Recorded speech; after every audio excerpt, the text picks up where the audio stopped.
Del jardín del mismo Dios eres.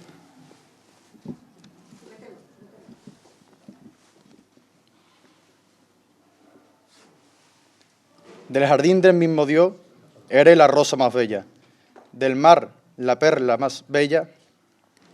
Por ti lloran las estrellas, en tu dolor y amargura. Dolor y amargura en el sonido de la campana del muñidor, en los toques del pertiguero o en los 3 toques secos del martillo. Dolor y amargura en los mandos sobrios del capataz o en las mujeres que con vela en mano alumbran tras el paso. Esta saeta, hecha entre carriles, veredas, caminos y surcos, rompió la espesura de la oscura noche, abriendo paso firme, cuando cantarle una saeta al misterio de la piedad era algo inconcebible. Señor cura párroco de la de Santa María del Alcor, hermano mayor y junta de gobierno de la Hermandad de la Santa Cruz en el Monte Calvario, Inmaculada Concepción de María y Cofradía de Nazareno del Santísimo Cristo de la Buena Muerte y Nuestra Madre y Señora de la Piedad. Familiares, amigos, hermanos y devotos todos en el Señor de la Buena Muerte y Nuestra Señora de la Piedad. Muchas gracias por acompañarnos en este acto de meditación. Paz y bien. En el cristianismo, la gran parte de los acontecimientos importantes contienen en su historia grandes frases, como por ejemplo, Yihvé li kemenrak, he aquí la esclava del Señor. Así es el inicio de todo, cuando la Santísima Virgen María dijo un sí rotundo a Dios para ser la Madre del Salvador. Pero hay una frase que todo cofrade conoce y espera cada año. Pulvis est et pulverum revertis. Polvo eres y en polvo te convertirás. La frase que marca el inicio de la Cuaresma y que mejor puede resumir esta meditación que vamos a escuchar. El paralelismo simbólico entre el Edén y el Calvario. El inicio de todo lo creado, pulvis est, y la muerte, pulverum revertis. El meditador se ha postrado ante el misterio de la piedad para, en base a sus elementos más significativos, reflejar al hombre de hoy con reflejo en el Edén. Como todos sus pregones, siempre tendrá un profundo mensaje catequético. Centrándonos en el meditador, mi padre, es difícil de contar algo que no se haya dicho de él, aunque hay ciertas cosas que no son conocidas en el mundo de las hermandades, cofradías e iglesia en general de nuestro pueblo. Francisco José estaría ligado a esta hermandad desde prácticamente su fundación, pero sin ser hermano. Por sus padres, hijo de Manolo Orconní, el hombre que cantó la primera saeta al misterio de la piedad, y de la Nica, la mujer que realizaba su estación de penitencia cada madrugada con el libro de reglas en las manos. Hermano de un nazareno de la piedad, casado con una hermana nazarena, Felisa de Veneno, y padre de uno de los servidores de las primeras parejas que tuvo la cofradía, y también costalero de la piedad. Por otro lado, es conocido de mi padre que siempre ha estado cercano al mundo de las hermandades. En concreto, fue secretario de la Junta de Gobierno de la Hermandad de Santa María del Alcor, siendo hermano mayor Nicasio Jiménez y Antonio Becerra. También fue vocal en la misma junta comandada por Ruperto Borreguero. Además, perteneció al Consejo de Hermandades y Cofradías de nuestro pueblo en el cargo de consejero de penitencia bajo el mandato de Juan Marcalentero. Ciertamente, desde hace un tiempo hacia acá dio un paso al lado en los mandatos de las hermandades y pasó a estar en la zona jamuga, como a él le gusta decir. En la única hermandad en la que sigue participando más activamente es en su hermandad del Señor del Viso. Francisco José es una persona de costumbres y tradiciones, y esto se puede llevar perfectamente a la Semana Santa de nuestro pueblo. De un año para otro se sabe sin decir y sin preguntar nada dónde se va a ver cada procesión, dónde siempre y cómo siempre.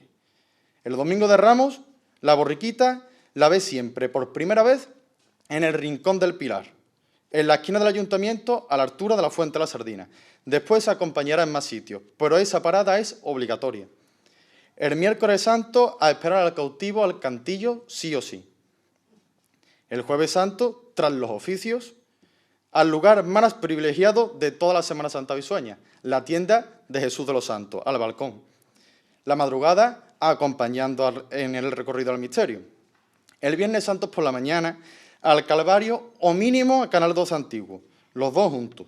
Un recuerdo que tengo desde muy pequeño, los dos bien temprano en busca del Señor y luego al balcón de la tienda. Y luego, para finalizar, a la casa de Rosario en la calle Real. Esos tres sitios son obligatorios para ver al Señor. El Viernes Santo por la noche, acompañando a la cofradía durante todo el recorrido. En casa, se sabe de sobra que si escucha el pasacalle que hacen las bandas antes de salir, él ya tiene que estar en su primera parada obligatoria. No vaya a ser que no le dé lugar. Es una persona que colabora con las hermandades o asociaciones de nuestro pueblo que se lo solicitan. Un apasionado de la escritura y la investigación. Es muy asiduo a escribir en distintos boletines o revistas de nuestro pueblo.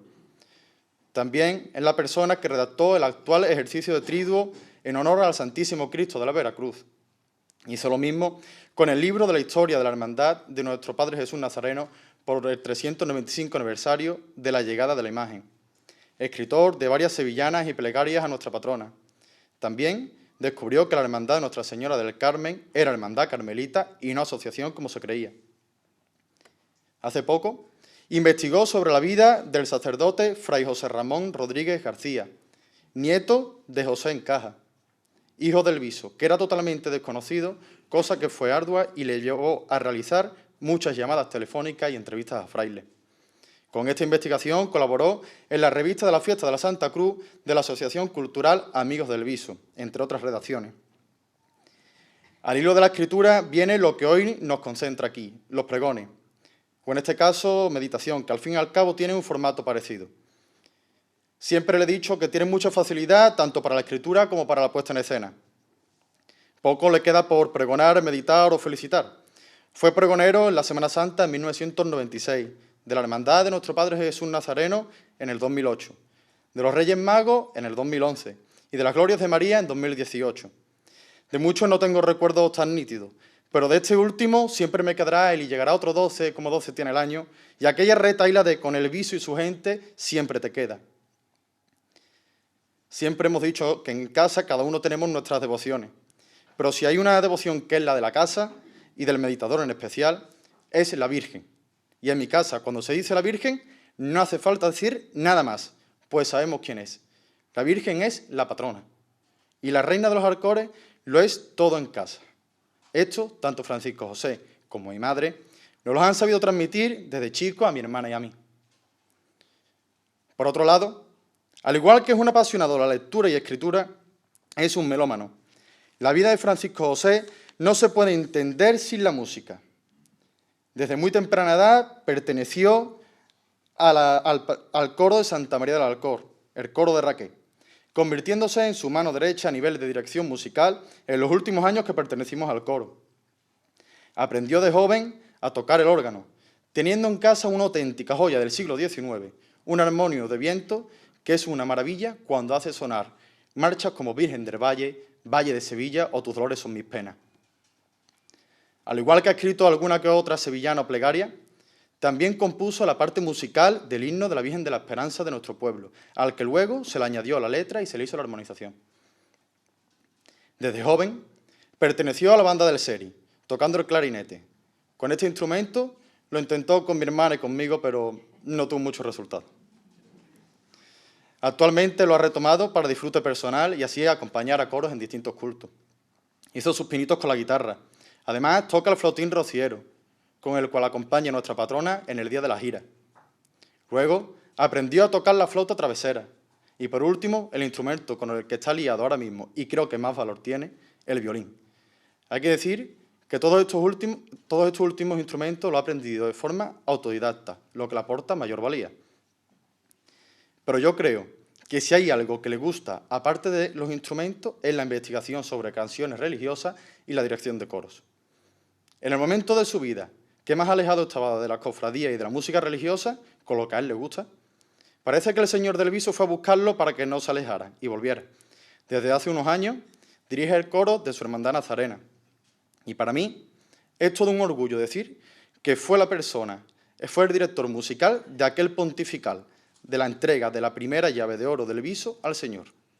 que más quisieran muchos coros que se hacen llamar de renombre sonar como sonó ese coro aquel día.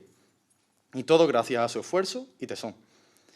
Además, me enorgullece que fuera la persona que, a petición de mi pareja, adecuara aquella función que Claudio Gómez regalara para la oración canónica de nuestra patrona y quedara guardada en el cajón del olvido hasta hace 2 años, donde un grupo de chavales totalmente aficionados la montaran gracias a su ayuda y dirección y se armaran de valor para defenderla un día 12 de septiembre como se hizo.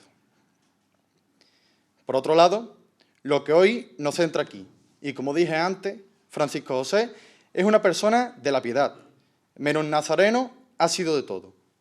Primero, formó parte de la capilla musical que acompañó al misterio en sus primeras salidas. Historia que me encanta escuchar de su boca cuando las puertas de la iglesia estaban cerradas antes de salir y sin la banda esperando en la puerta. Ha pertenecido al cuerpo de capataces. Ha sido costalero del misterio.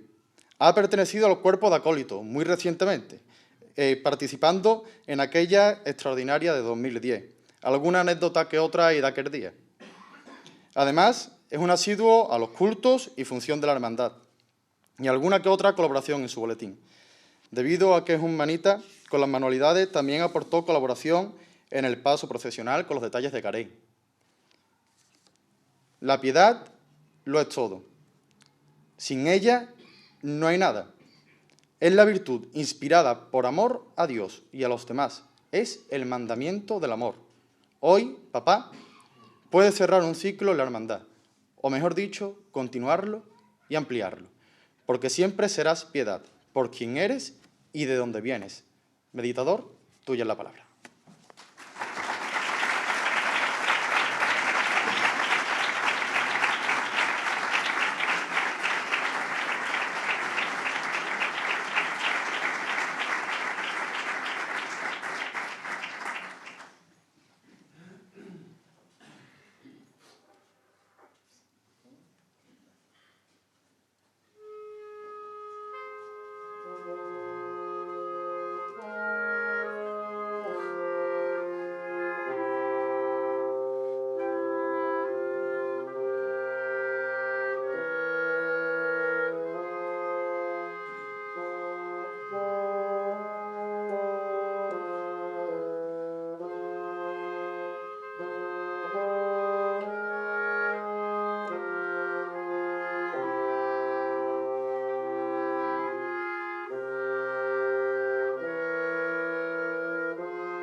Reverendo señor cura párroco de la de Santa María del Alcor, señor hermano mayor y junta de gobierno de esta querida hermandad de la Santa Cruz en el Monte Calvario, Inmaculada Concepción de María y Cofradía de Nazarenos del Santísimo Cristo de la Buena Muerte y nuestra Madre y Señora de la Piedad.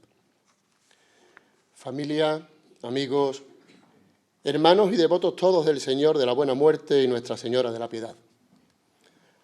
Agradecer vuestra asistencia y de forma especial a los oficiales de gobierno por la confianza depositada hacia mi persona para responsabilizarme en la tarea que hoy nos convoca y nos une en este acto. Vaya también en este apartado mi agradecimiento a ti, Manuel. Te has explayado bien por esta tu acertada presentación. Se te ha quedado en el tintero eso de que soy muy intenso, pero bueno, te lo perdono.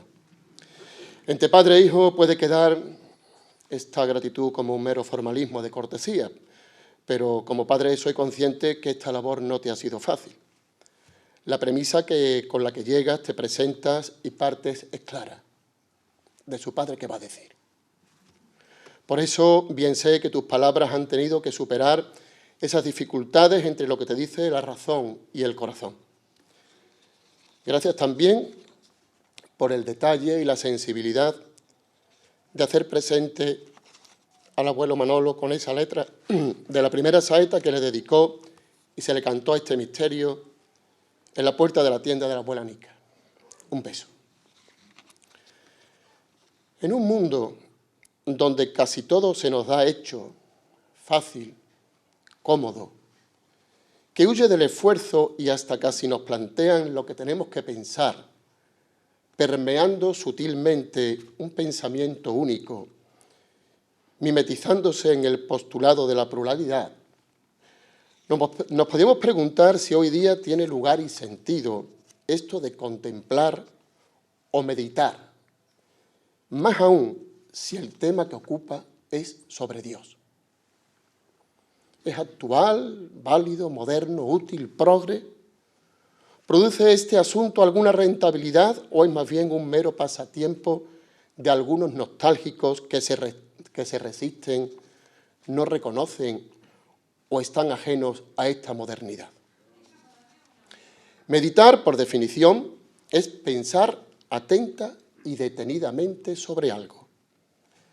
La práctica por la que una persona enfoca su atención en algo buscando el sentido más profundo posible. Acto que va más allá de esa idea de retirarse del mundo, de abstraerse de él, de entrar en un éxtasis místico o sumirse como en una tristeza o en un halo contemplativo, experimentando raras sensaciones. Nada de eso.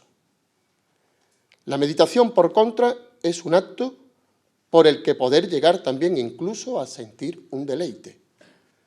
Gozo del que he disfrutado con este encargo en el descubrimiento, crecimiento, cercanía y reencuentro con los misterios de nuestro Señor Jesucristo y con uno mismo al vincularme, unirme a Él y llegar a entender qué me dice, qué encuentro y cómo me encuentro en y con Él en nuestra realidad, en el día a día y circunstancias.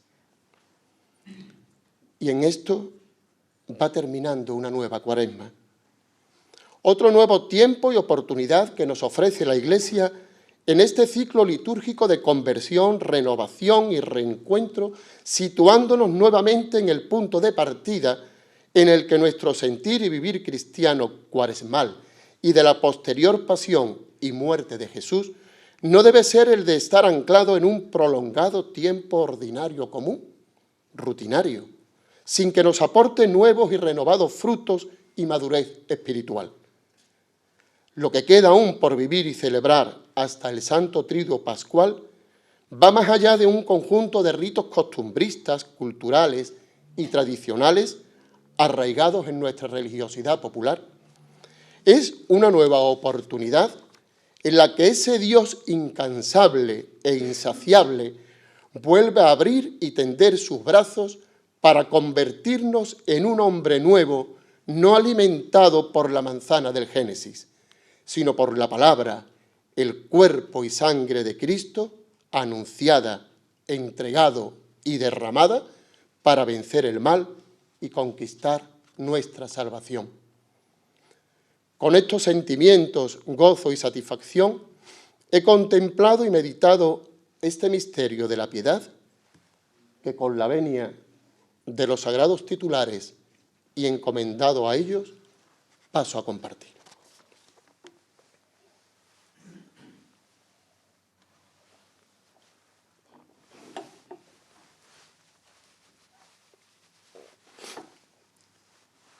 Elí, Elí, lama sabactani. Dios mío, ¿por qué me has abandonado? Es el grito desgarrador de Cristo desde la cruz, compartiendo su humanidad antes de encomendar su espíritu al Padre. Es el grito del por qué. El grito humano que busca una respuesta al plan de Dios. ¿Por qué? ¿Por qué? ¿Por qué? ¿Cuántos por qué? Que tantos gritos de desesperanza encierran. ¿Por qué? De quejas profundas. Esos que van más allá, trascendiendo a otros porqués cotidianos.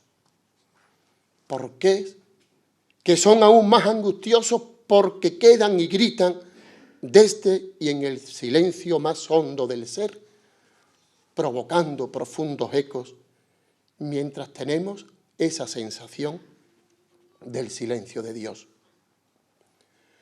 Ya en la creación oímos el primer porqué, rotundo, que parte de Dios mismo, aquejado por la desobediencia de Adán y Eva. Un porqué que se devolverá como aquel eco en el jardín, quedando como herencia en el género humano y primera apelación de Dios a quien el mal no le es indiferente. Llamada desde ese abismo misterioso que lo mismo que nos puede estremecer, también nos interpela y nos atrae. Así ocurrió en el Edén. Y así lo sintieron y respondieron también a su invocación Abraham y Moisés, María en la Anunciación, la samaritana en el pozo, el publicano Mateo y Zaqueo, o Pedro, Santiago y Juan. Situarse ante este misterio de la piedad es reconocer y contemplar en él un nuevo Génesis. Si Adán y Eva desprecian la frescura, la vida, la felicidad y el gozo del jardín, el Calvario va a ser ese nuevo Edén en su antítesis, porque todo está agostado, triste, desolado, lúgubre, ocupando el centro, como en la creación, un nuevo árbol, el de la cruz, desde el que paradójicamente nacerá el fruto de una vida nueva, modelando un hombre nuevo y una mujer nueva, dando muerte al pecado nacido de aquel árbol del bien y del mal. Por sentirnos tan egocéntricos y autosuficientes que llegamos hasta a desatender el calor del Padre como el Hijo pródigo, o queriéndolo alcanzar por ambición como en Babel, retándolo, pero no desgastándonos por amor. En este nuevo jardín no será el protagonista quien provoca el mal, sino quien lo sufre, abriendo por la muerte la puerta a una nueva vida. Desde ese simbolismo paradójico, contemplamos también en este misterio un septiembre donde por piedad, su regazo como en Belén, es una cuna de vida donde María sostiene y ofrece a un Dios pequeño, indefenso, tierno y frágil, a quien los pastores lo adoraron. Dios, que si a nosotros nos sitúa en el centro, Él se hace presente en nuestra historia al margen. No quedaba otra cosa que ofrecerle. Con y por los del margen y la periferia estuvo y esa senda recorrió. También en el margen, a las afueras, murió. ¿Y en nosotros? ¿Dónde nace? ¿Por dónde anda Dios en nuestros pensamientos y actos? ¿Le ofrecemos en un mundo de bienestar una cuna confortable? ¿O sigue siendo nuestra morada un establo para Él? ¿Caminamos con Él? ¿Le reconocemos en el camino o vamos por el centro sin mirar siquiera a nuestros lados? ¿Morimos con Él o muere Él en nosotros. Por piedad. Ahora, este misterio es un lecho de muerte. Al pie de la cruz, María sostiene ahora al mismo Dios ante una turba enloquecida y manipulada. Pero cuán corta y ciega es nuestra vista y entendimiento, que ahí donde reboza la vida, solo alcanzamos a ver un Dios muerto, una humanidad compartida, frágil y rota, presentada al pie de la cruz, y no la deidad ahí escondida. Si despojamos la representación artística de la piedad de esa belleza que dulcifica la muerte de Cristo, haciéndola menos violenta, o desde ella trascendemos buscando su realidad, nos encontraremos en esa contemplación lo que fue la real y cruel pasión y muerte de Jesús. Terrible y cruel, porque además fue el suplicio aplicado y sufrido al Dios hombre, quien por ser Dios ya anticipó y sintió en su ser el terrible dolor y sufrimiento psíquico y físico que iba a padecer.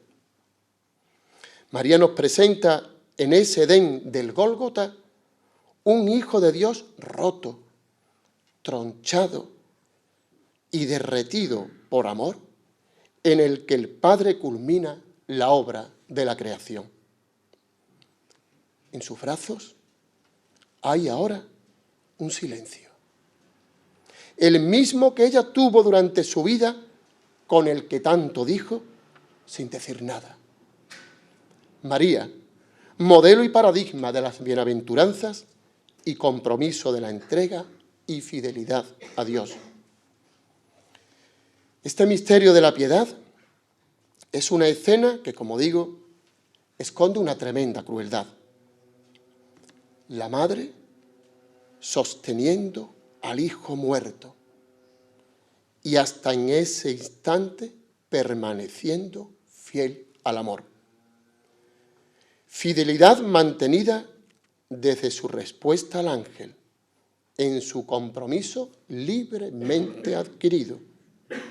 Un mensaje, una realidad, la del dolor que se hace desgraciadamente también actualidad en pleno siglo XXI y entre otros lugares en ese pueblo de la tierra de Abraham, donde se vuelve a repetir esa terrible escena de la madre rodilla en tierra, abrazando al hijo inocente muerto por el odio del hermano, como Caín y Abel.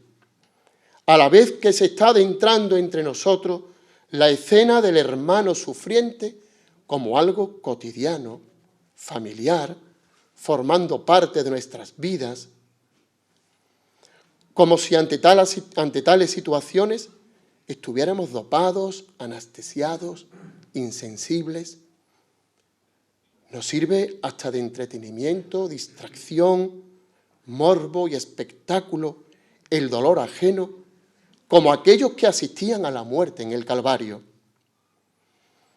Hoy, desgraciadamente, seguimos asistiendo de forma natural a muchas crucifixiones físicas y psicológicas, como si con nosotros no fuera o estuviéramos ajenos o libres de ellas. ¿A qué nivel de inmunidad estamos llegando, Señor, ante el horror y la crueldad del hermano que sufre?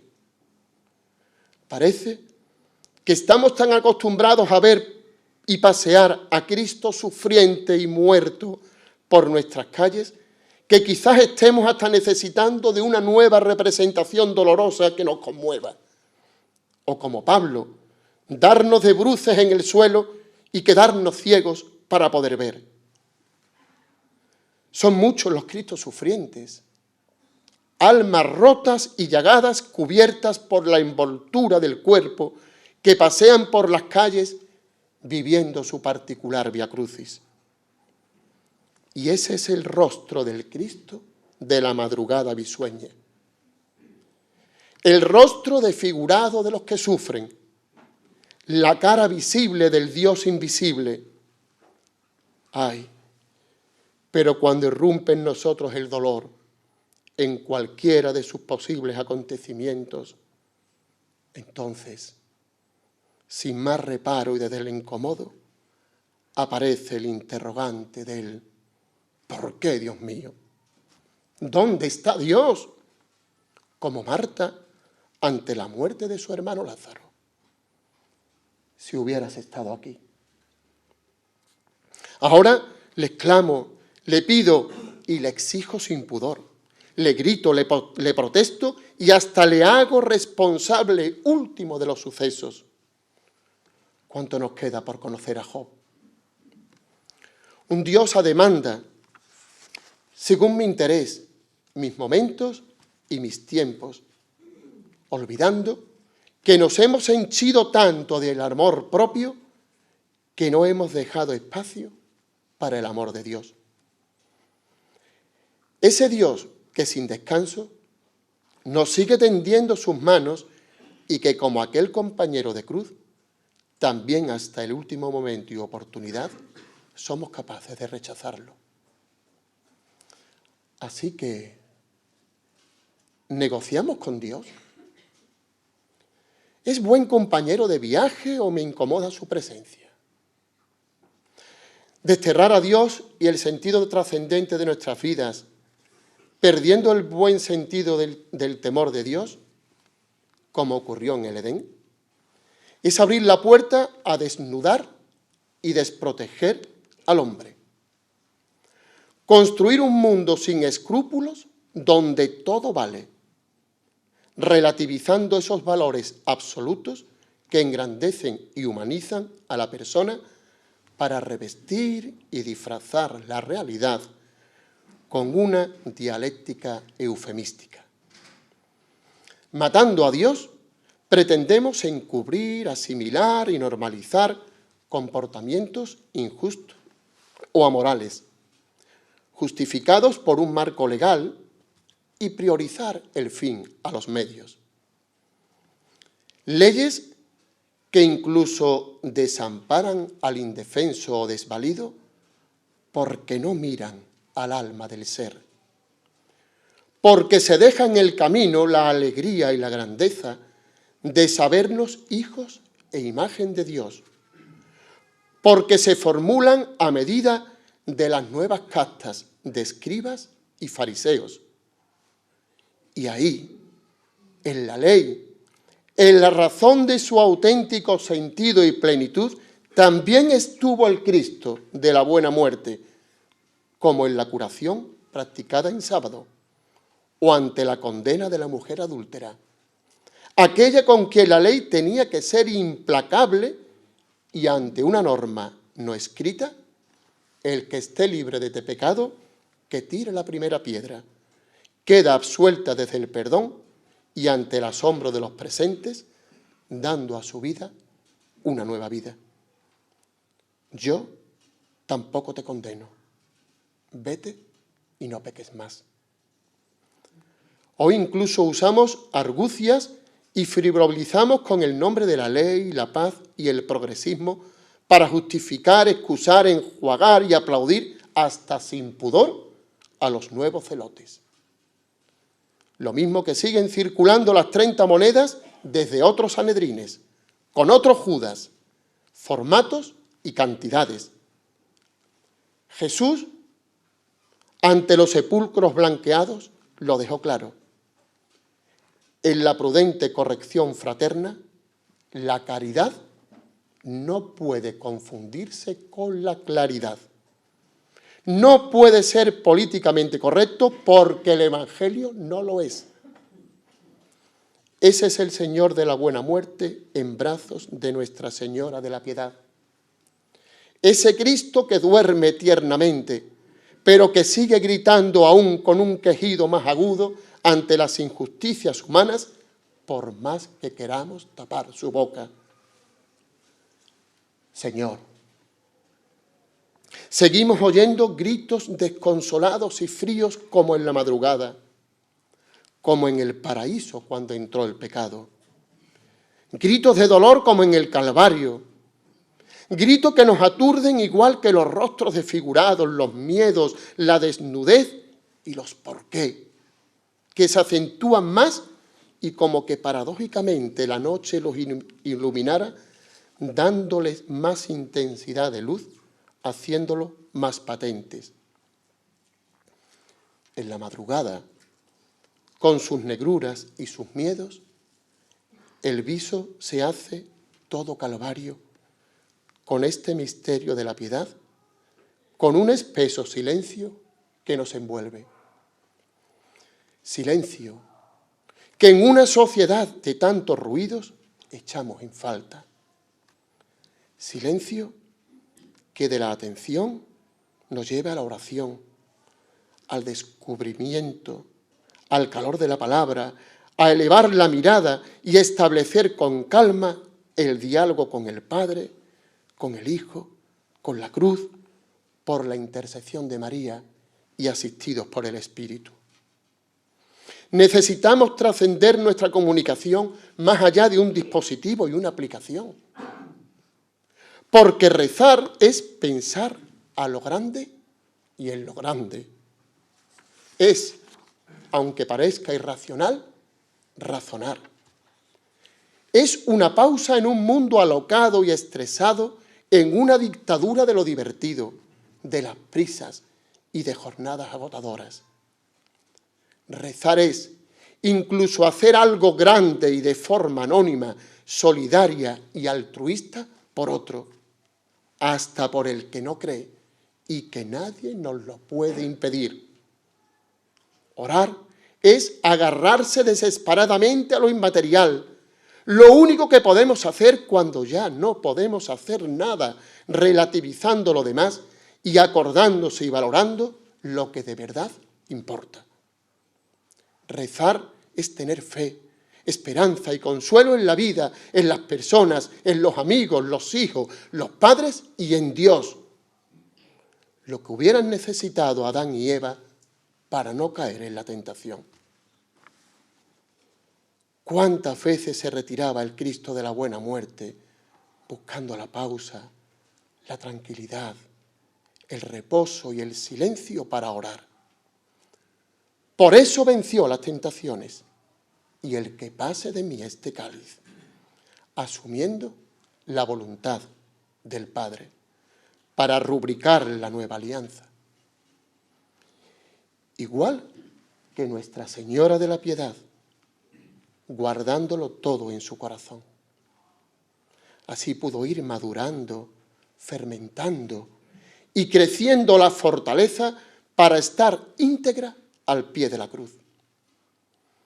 Rezar es un placer oculto e íntimo y una práctica antisistema en un mundo que tanto hace por la secularidad, donde tanto se minusvalora y desconoce la Biblia, desde el argumento pueril y barato de no ser de rúbrica científica, donde se desconoce el catecismo como compendio de la fe o la tradición y el magisterio de la Iglesia, donde también se extiende la idea de la inutilidad de una encíclica o de las cartas pastorales, así como que quién es o qué valor tiene un sacerdote para dar un consejo, mientras se da por válido y se eleva a la categoría de verdad cualquier opinión que aparece en algún medio sin valorar o contrastar su solvencia, rigor o credibilidad.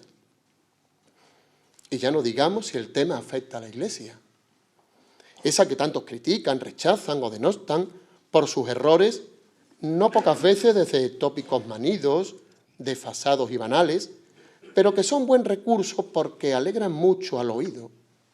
Y no digamos cuando de forma redundada se hace y corea para levantar el encendido aplauso desde las sornas reiteradas en las tablas por esas agrupaciones al son del 3x4. Muchos errores, sí. Y no poco de ellos abominables y execrables, tanto en sus hechos como en sus consecuencias. Pero que si fuera perfecta esta Iglesia, y más allá de su justificación, ¿quién tendría sitio en ella? Rezar es como una práctica hoy día de extrema independencia y políticamente incorrecta, como antídoto para no anular el sentido de diálogo trascendente y espiritual de la persona, que tarde o temprano dará paso a los por qué, que de alguna manera habrá que saciar. Situarnos y contemplar y meditar ante el misterio de la piedad nos lleva también a preguntarnos si puede que en estos tiempos donde todo se mide por el rendimiento económico se esté mercantilizando con la necesidad de interioridad y trascendencia. ¿Se está fabricando socialmente esta necesidad? ¿Hay una ingeniería para la angustia del hombre? Porque ahí están con éxito hoy día las tan sugestivas técnicas orientales, así como de la misma manera los COAS, mindfulness, amplia biografía de la autoestima, la felicidad, las consultas de psicólogos y psiquiatras más frecuentadas, mientras los agrarios están bajo mínimo. Los botiquines de los hogares más llenos de antidepresivos y ansiolíticos, y las tarjetas bancarias más gastadas buscando la autocomplacencia y el consuelo en el tener para poder llenar nuestros vacíos, desilusiones y fracasos. Porque olvidamos o nos están haciendo olvidar que no solo de pan vive el hombre, sino de toda palabra que sale de la boca de Dios. Esos fueron los sentimientos del joven rico cuando se acerca a Jesús buscando remedio para su desconsuelo y que ni sus bienes ni su codicia podían remediar. Pero, como hoy día, su atadura a lo material y lo terreno le impedían soltar ese lastre para abrirse al amor y sentirse feliz. La lámpara del sagrario es como esa cruz verde o roja de un servicio de urgencia del alma. La luz que también desprende María de su rostro, abrazando la fúnebre pena y rasgando el velo de la noche. En el misterio de la piedad se produce el encuentro definitivo a la intemperie y en un paraíso al margen, a la periferia, desolado. Sobre las rodillas de María, el Hijo reposa sobre una sábana blanca. Lienzo que José de Arimatea, como el sepulcro, compra no solo porque estuviera limpia, sino porque no hubiera sido usada por nadie. Pura, como primer paño de altar, corporal y purificador. Nuevo vientre, copón o sagrario que custodiara el cuerpo de Jesús, dando lugar de nuevo a la dualidad paradójica: Edén, Calvario, pesebre, sábana, establo, sepulcro. Y a los pies, 3 clavos punzantes y una corona dolorosa. Corona con la que entronizaron a Dios y a la que nosotros también en muchas ocasiones nos gusta para coronar al otro y pasearlo, como en Vía Crucis, ante las mofas de los demás. Cristo de la buena muerte, ¿cuál es mi corona? ¿Cuál quiero ante ti los demás? ¿La del fariseo que incluso en la oración osa despreciar al hermano? Los clavos han sostenido en la cruz al amor por amor. A nosotros también nos sostienen clavos visibles e invisibles a la cruz. ¿Cuáles y cuántos son los nuestros, Señor? ¿Cuáles y cuántos? En esta meditación, Madre de la Piedad, descubro que ahí, en este triste jardín, y en el trono de tu regazo, es donde se sella y rubrica la nueva, definitiva y eterna alianza. Y allí, donde no quedó ya ni la más mínima dosis de piedad, queda, aparece, brota, crece, triunfa, exulta el misterio de la piedad, en el que no se trata de la lamentación de María ante el destino trágico de su hijo, sino de la adoración del Redentor por parte de su madre y del fiel. Y en ese paisaje, en ese nuevo Edén, sobre el fondo, la cruz. Siempre la cruz con su porqué, con su escalera para subir a ella paso a paso, día a día, momento a momento, circunstancia a circunstancia, y ponerse en lo alto para poder tener otra perspectiva y visión del mundo y de los demás. Y sobre ella la tablilla, convertida en una nueva estrella de Belén. Su inscripción, fallo del tribunal, 3 días después haría honor a esa verdad rechazada, desmontando el contubernio de hacer reo al inocente, manipulando la verdad. El Jueves Santo se consumará la traición, a escondidas y sin el más mínimo escrúpulo, tanto de quienes la idean como de los que se prestan a hacerla efectiva para satisfacer al populacho e intereses particulares, haciéndose patentes hasta situaciones de nuestra historia más actual. Pero el amor, con mayúscula, total, el más grande, incomprensible e inefable, antes en el cenáculo quedará íntegro y completo para después, en memorial suyo, cada domingo, en la hostia santa y pura, quebrarse, partirse y repartirse. Y esas cruces, al igual que el Cristo, todos las tenemos. Una cruz, nuestra cruz, propia, personal y única, de niños, de jóvenes, de adultos, de ancianos, que muchas de ellas, por no verlas u oírlas, no podemos negar su existencia, como los porqués.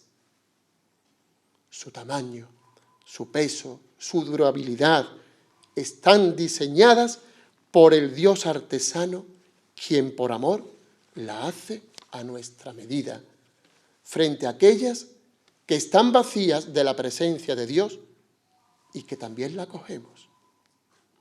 Esas cruces que son de serie, sin personalizar, que no las soportamos porque la pretendemos aliviar sin Cristo, nuestro cirineo. Intentar aniquilar la cruz es una quimera. Asumirla desde la certeza que Dios la defiende, un alivio. Reconocer la cruz es participar, compartir digna, plena y conscientemente la pasión de Cristo. Además, la cruz santifica, fortalece, purifica, enseña y hasta nos hace más humilde. Cruz que no es un castigo ni una venganza de Dios, sino la lección donde podemos reconocer y aprender nuestra finitud y el límite de nuestra autosuficiencia. Es hasta un ejercicio de gimnasio hoy tan de moda para fortalecer nuestro espíritu y la fe. Llegados a este punto, tiene uno la sensación que frente a la teatralidad pedagógica que el misterio nos ofrece, así como este acto en este espacio y momento, al igual que el que nos envuelve su discurrir procesional con su sobriedad y oscuridad, que estamos solos ante un Dios muerto, acabado, que ya no es porque ha sido finado sobre 2 palos secos y recios, como árbol plantado en el Calvario, que padece el prolongado otoño del Edén, dando paso a un fracaso y una desesperanza, si sumamos a ello la visión de este mundo incierto, confuso y revuelto en el que vivimos. Con esos sentimientos permanecieron escondidos los 11. O volvían a Emaús también aquellos 2 discípulos sin imaginar que la primavera, 3 días después, traería sobre ese árbol reseco del Calvario nuevo brote de vida que como bellos campos en flor disfrutan las abejas libando sus más ricos néctares a la vez que esparcen los pólenes, dando lugar a un nuevo principio y vidas nuevas. Pues como el mal no podía tener desde el principio la última palabra, por eso el Padre, con el poder del Espíritu, resucitó a su Hijo. En todo este misterio se esconde la gran paradoja de la historia de la salvación. Allí donde empezó la vida, por ambición se perdió. Y allí donde por amor acabó, empezó para la eternidad. Ese es el final y el sentido de este misterio de la piedad. María, Madre de Cristo y de la Iglesia, sosteniendo en sus brazos la esperanza y el sentido de cuanto esperamos la promesa y de todos cuantos dan su vida en favor de los demás por amor a Dios. Desde pequeñas acciones cotidianas a aquellos que lo hacen presente en lugares y o condiciones de auténtico calvario. Así como las tinieblas se vieron vencidas en la negrura de la noche, que nuestra alegría brote en nuestros corazones, como lo que nos enseña aquella anécdota de aquel forastero que viendo en Sevilla las procesiones, en pleno bullicio, al paso de una cofradía, comentó que no entendía cómo la Virgen en su dolor le tocaran campanillero. A lo que un sevillano, con su impronta desde la fe, le contestó: es que a nosotros nos han contado primero el final de la historia y por eso estamos alegres. La luz que predijo Simeón, que en el Calvario se hizo ocaso, al tercer día brilló para siempre. Alegría con la que también nos debemos postrar desde la fe ante este misterio para ofrecer nuestra acción de gracias por todo lo bueno que recibimos, por sabernos y sentirnos hijos de Dios, hermanos en Cristo y miembros de la familia de la Iglesia, protegidos por el Espíritu. Agradecidos por sentirnos acogidos, comprendidos y aceptados por el Padre y con la certeza de que ese brazo que se desploma es asidero seguro, dispuestos a agarrarnos, sujetarnos y levantarnos 70 veces 7 en nuestras caídas y flaquezas. Que ese ánimo y júbilo de aquellos que están Pentecostés, fieles a la verdad, con sus luces y sus sombras, el rechazo, las incomprensiones, las persecuciones, la sangre derramada, se abrieron al mundo a dar a conocer esa buena noticia, sean nuestro ejemplo y fortaleza.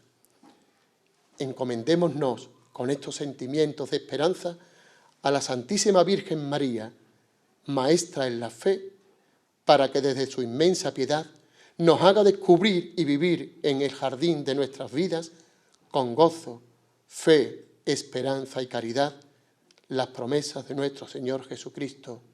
Amén.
Ay, ya te bajaron,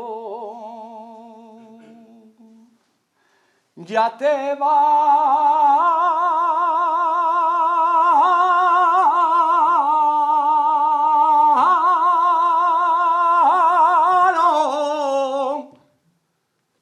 ya te bajaron.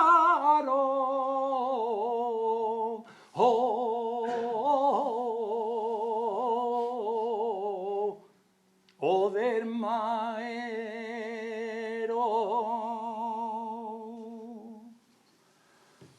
Ay,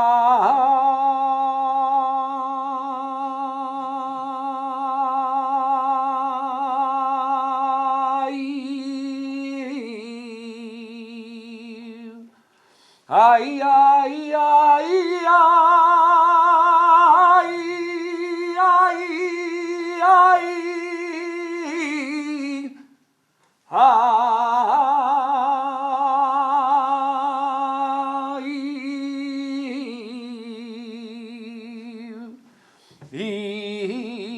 y entre sábanas blancas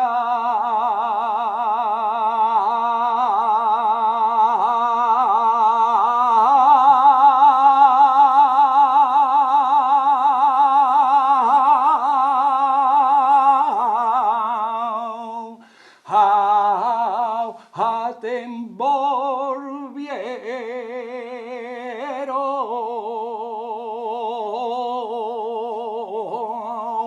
tu cuerpo,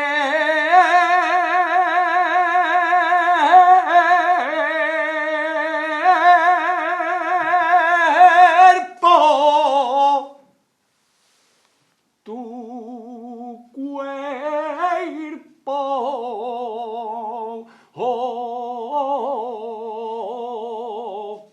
descolorío.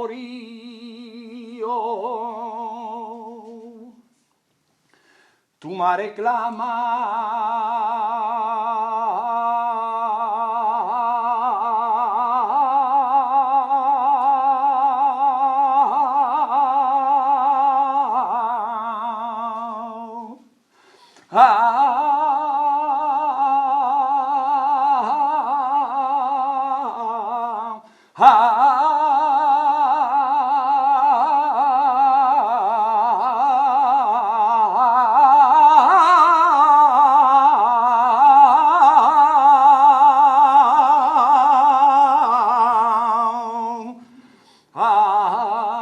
ay al cielo,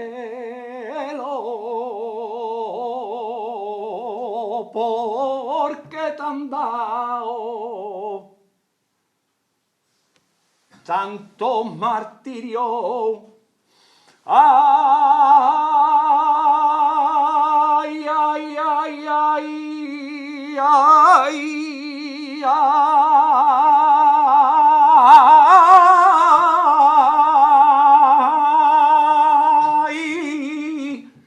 tú me has reclamado.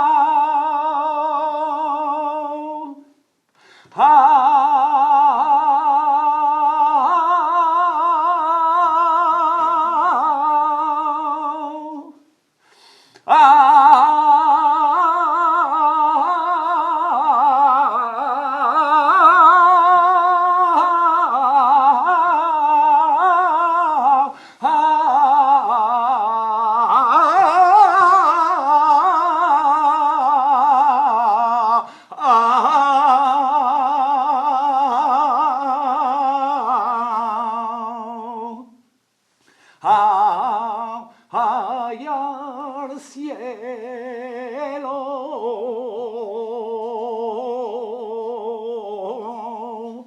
¿por qué tan dado?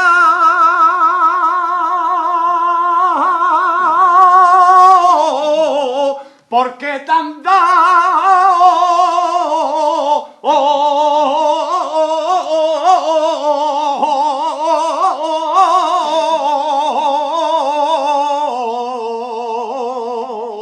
esos martirios?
Buenas noches. Muchas gracias por vuestra nutrida asistencia. Hemos celebrado, aún lo estamos, uno de los actos más emblemáticos de esta hermandad. En esta ocasión hemos tenido el placer y el privilegio de tener a Francisco José Morillo Benítez, niño Lanica. Todos sabemos que en el Viso todos tenemos un tercer apellido. Es un privilegio que tenemos. Yo diría más, yo creo que que ese tercer apellido es el que nos otorga la real identidad en nuestro pueblo, ¿no? Si dice el nombre y no dice el mote, prácticamente no sabéis quién es. Muchas gracias, querido Fran, amigo de la infancia en León Río. Ya apuntabas maneras de músico. Hay que decir que en la primera etapa de GB en León Río había pupitres de dos. En los primeros 5 años fuimos siempre compañeros de pupitre. Recuerdo que ya yo te acompañaba con los bolígrafos, el tambor, y tú canturreabas ya campanilleros, ¿no? Ya prometías, como así lo has demostrado. Bueno, querido Fran, nos has deleitado con un discurso brillante, cargado de un profundo contenido catequético y valiente, todo hay que decirlo, ¿no? Ha sido un discurso elevado, trascendente, pero también nos ha hecho poner los pies en el suelo. Ha descrito muy bien la situación de la Iglesia en la actualidad, la situación del cristiano en la Iglesia y en la sociedad. Lo ha hecho de manera clara y brillante, y vuelvo a repetir porque merece la pena repetirlo, y valiente, ¿eh?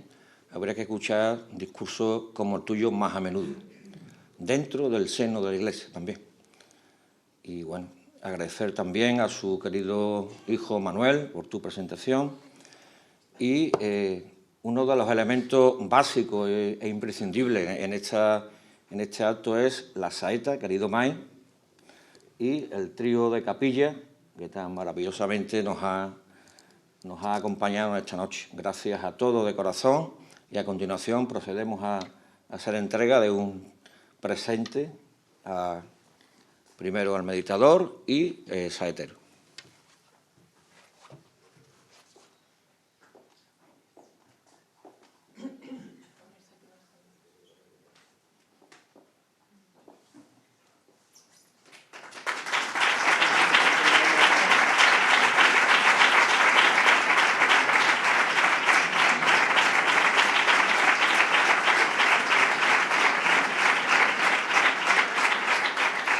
A continuación, Mai, por favor.